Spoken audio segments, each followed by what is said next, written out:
Ini adalah film horor yang didasarkan pada peristiwa nyata yang tetap tidak dapat dijelaskan secara ilmiah hingga hari ini. Film ini menceritakan kisah kematian mendadak dari pesta pendakian 9 orang di Ural pada tahun 1959.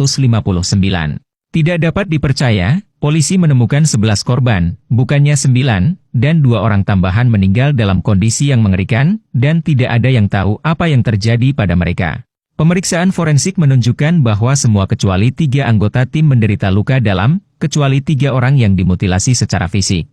Terlepas dari semua sumber daya pemerintah Soviet, tidak mungkin untuk mengetahui penyebab kematian tim pendakian, yang kemudian dikenal sebagai salah satu dari 10 misteri dunia yang paling belum terpecahkan, insiden Dyatlov. Insiden ini disambut dengan spekulasi dan bahkan saran bahwa tim telah mengalami peristiwa paranormal. Untuk menenangkan opini publik, AS, Rusia, dan Inggris memutuskan untuk memproduksi bersama sebuah film dokumenter semu dengan tingkat reka ulang yang tinggi tentang apa yang terjadi. Kisahnya dimulai dengan sekelompok 5 pendaki yang bepergian dengan kereta api ke pegunungan Ural. Untuk mendokumentasikan kebenaran yang tidak diketahui tentang apa yang akan terjadi, mereka juga membawa kamera video ke kaki gunung, di mana beberapa orang minum-minum di bar untuk persiapan keberangkatan mereka keesokan harinya. Pemiliknya memperkenalkan mereka pada foto di belakang mereka, yang merupakan foto grup terakhir dari tim pendakian beranggotakan 9 orang, 53 tahun yang lalu.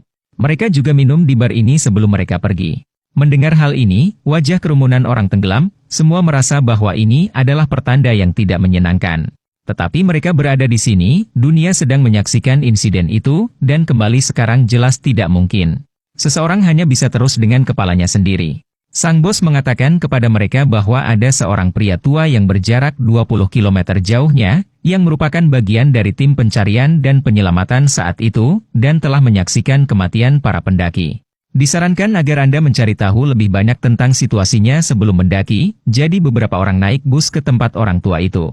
Orang tua itu mengatakan bahwa 11 mayat memang muncul pada awalnya dan bahwa semua tenda mereka telah dibelah dari dalam. Mayat-mayat yang paling dekat dengan tenda berjarak 200 meter. Mayat-mayat yang paling jauh dari tenda berjarak 3 km, dan banyak adegan yang sangat membingungkan. Mereka tidak punya pilihan selain mengandalkan satu-satunya informasi yang mereka miliki dan mulai mendaki. Namun, pada hari pertama mereka, sesuatu yang aneh terjadi, garis jejak kaki muncul di sekitar tenda, diukur pada jarak 60 yard. Mereka mengikuti jejak kaki dan mulai mencari makhluk tak dikenal, tetapi sebelum mereka sampai terlalu jauh, jejak kaki itu menghilang. Beberapa jauh lebih jauh lagi, jejak kaki itu muncul di tempat lain. Kerumunan orang banyak itu tidak percaya.